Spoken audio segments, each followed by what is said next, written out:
Astro बातें YouTube channel की प्रमुख देवियाँ इस श्रृंखला में आज हम भगवती श्री काली की जानकारी सुनेंगे। परमात्मा की पराशक्ति भगवती निराकार होकर भी देवताओं का दुख दूर करने के लिए युगों युगों में साकार रूप धारण करके अवतार लेती है। उनका शरीर ग्रहण उनकी इच्छा का वैभव कहा गया है। सनातन शक्ति जगदम्बा ही महामाया कही गई है। वे ही सबके मन को खींचकर हम में मोह में डाल देती है। उनकी माया से मोहित होने के कारण ब्रह्मादि समस्त देवता भी परम तत्व को नहीं जान पाते। फिर मनुष्यों की बात ही क्या है। वे परमेश्वरी ही सत्व रज और तम इन तीनों गुणों का आश्रय लेकर नियमानुसार संपूर्ण विश्व का सृजन पालन और संहार किया करती है। शिव पुराण के अनुसार उनके काली रूप में अवतार की कथा इस प्रकार है।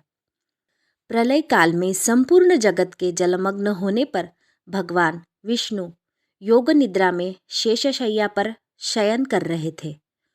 उन्हीं दिनों भगवान विष्णु के कानों के मल से असुर उत्पन्न हुए। वे भूतल पर मधु और कैटभ के नाम से विख्यात हुए। वे दोनों विशालकाय असुर प्रलय काल की सूर्य की भांति तेजस्वी थे। उनके जबड़े बहुत बड़े थे। उनके मुख दाढ़ों के कारण ऐसे विकराल दिखाई देते थे मानो वे संपूर्ण विश्व को खा डालने के लिए उद्यत हों। उन दोनों ने भगवान विष्णु की नाभि से उत्पन्न हुए कमल के ऊपर विराजमान ब्रह्म को देखकर पूछा, अरे तू कौन है और यहाँ पर कैसे आ गया है? ऐसा कहते हुए वे दोनों ब्रह्मा जी को मारने के लिए तैयार हो गए। ब्रह्मा जी ने देखा कि ये दोनों मेरे ऊपर आक्रमण करना चाहते हैं और भगवान विष्णु समुद्र के जल में शेषशय्या पर सो रहे हैं। तब उन्होंने अपनी रक्षा के लिए महामाया परमेश्वरी की स्तुति की और उनसे प्रार्थना की, अंबिके तुम इन दोनों असुरों को मोहित करके मेरी रक्षा करो और अजन्मा भगवान नारायण को जगा दो।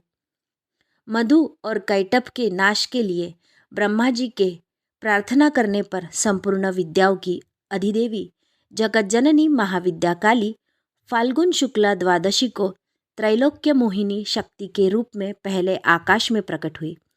तदनंतर आकाशवाणी हुई, कमलासन ब्रह्मा डरो मत, युद्ध में मधु कैटभ का विनाश करके मैं तुम्हारे संकट दूर करूंगी। फिर वे महामाया भगवान श्री हरि के नेत्र मुख नासिका और बाहु आदि से निकलकर ब्रह्मा जी के सामने आ खड़ी हुई। उसी समय भगवान विष्णु भी योग निद्रा से जग गए। फिर देवादिदेव भगवान विष्णु ने अपने सामने मधु और कैटभ दोनों दैत्यों को देखा और दोनों महादैत्यों के साथ अतुल तेजस्वी भगवान विष्णु का 5000 वर्षों तक घोर युद्ध हुआ। अंत में महामाया के प्रभाव से मोहित होकर उन असुरों ने भगवान विष्णु से कहा कि हम तुम्हारे युद्ध से अत्यंत प्रभावित हुए, तुम हमसे अपनी इच्छानुसार वर मांग लो। भगवान विष्णु ने कहा, यदि तुम लोग मुझ पर प्रसन्न हो तो मुझ पर यह कृपा करो कि तुम्हारी मृत्यु मेरे हाथों से हो। उन असुरों ने देखा कि सारी पृथ्वी एकार्णव जल में डूबी है। यदि हम सूखी धरती पर अपने मृत्यु का वरदान इन्हें देते हैं तब यह चाहकर भी हमको नहीं मार पाएंगे और हमें वरदान देने का श्रेय भी प्राप्त हो जाएगा। अतः उन दोनों ने भगवान विष्णु से कहा कि तुम हमको ऐसी जगह मार सकते हो जहाँ जल से भीगी हुई धरती ना हो। बहुत अच्छा कहकर भगवान विष्णु ने अपना परम तेजस्वी चक्र उठाया और अपनी जांग पर उनके मस्तकों को रखकर काट डाला। इस प्रकार भगवती महाकाली की कृपा से उन दैत्यों की बुद्धि भ्रमित हो जाने से उनका अंत हुआ।